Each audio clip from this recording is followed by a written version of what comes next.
Hello and welcome to this week's episode of Beat the Experts, brought to you by Falcone Moon Ford. Alongside Greg Macafee, I'm Andrew Chiappazzi. Greg, welcome. You're replacing Mike this week. First time. Here we go. So we're on to week 3 of high school football. Let's take an in-depth look at some of these matchups we got going on. Yeah, our first game this week is one that's become a thrilling rivalry over the last couple of years. Olsha's rise as a perennial contender has kind of coincided with Rochester regaining its form and return to prominence. So for the past 2 years, this game has been very fun to watch. Rochester won 28-12 in 2016. Olsh won a thriller last year, 16-13, and they'll play, of course, Friday night. And Greg, this comes down to one question for me. You know, which defense steps up? Can Rochester kind of neutralize Olsh's passing game and maybe get a little pressure on Tyler Bradley, who is so great at directing that offense? And can Olsh handle that punishing ground game that Rochester has found the last couple of years? And this year, Noah Whiteleather has been outstanding. Darius Gooseby has been good, and Whiteleather is coming off a 356-yard game. So I'm going to go with Rochester because I like their physicality and that style of play, maybe slowing the game down a little bit, but this is going to be a great game. And I think you're exactly right there. I think it's going to depend on what defense steps up the most. Both offensive have dynamic key players. Tyler Bradley's thrown for over 150 yards in all 3 games so far. Noah Whiteleather on the other side of the game has ran for over 100 yards. And like you said, he's coming off that big 356-yard game, 4 touchdowns, where they overcame in a big win over Leechburg 42-6. So I think it's definitely going to be interesting.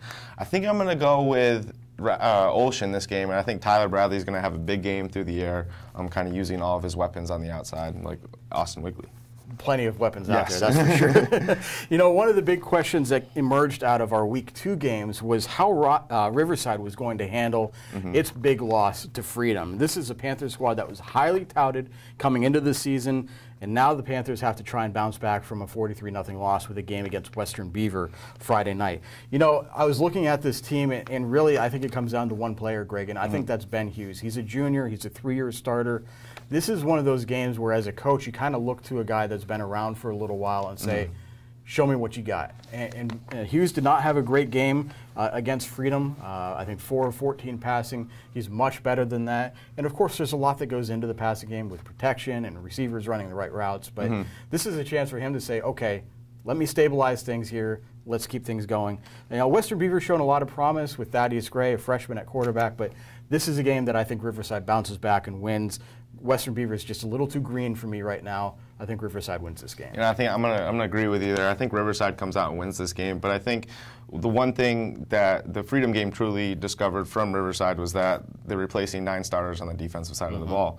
But Ben Hughes, I think he's, like you said, a 3-year starter, and I think he's enough for this team to overcome Western Beaver and get back onto a winning streak.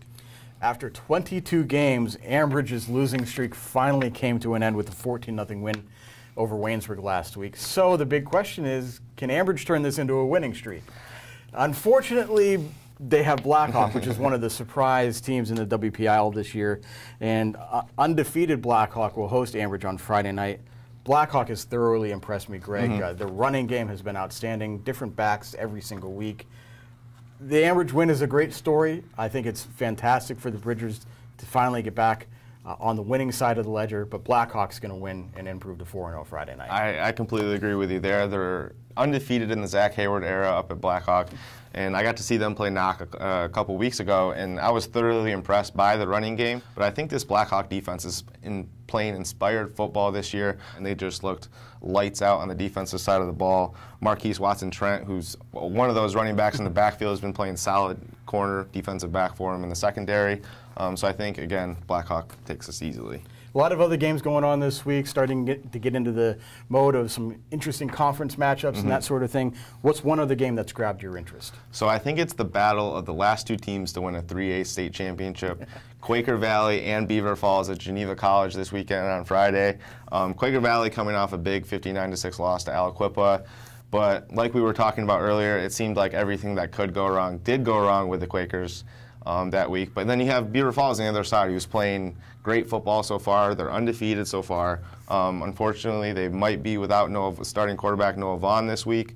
But Dalen Brickner has kind of stepped in there in the defense or the quarterback role for him, and he's played pretty well. 2 for 4, 2 touchdowns, 132 yards this past week. So I think that's going to be an interesting storyline to watch. But they've been playing good football all the way around. AJ, what about yourself? You know, I keep going back to Beaver's move to Class 4A and how interesting of a dynamic that is. The Bobcats got a huge lift last week because Brody List came back at quarterback. They won over against Knock. List looked a little rusty, but he was still pretty solid, and I think getting that rust off for their game against Newcastle this week is huge. The Red Hurricane are always a huge challenge because of their athleticism and their tenacity. But I think Beaver is going to get this win, and I think List is going to show that he's going to have a very good season this year. So it should be very interesting to see what happens. Definitely, definitely. Well, that does it for this week's episode of Beat the Experts. You can keep track of all of these games on timesonline.com. Make sure you join us at noon on Wednesday and Thursday for new episodes of Game On. So for Greg Macafee, I'm Andrew Chiappazzi. That does it for now. We'll see you soon.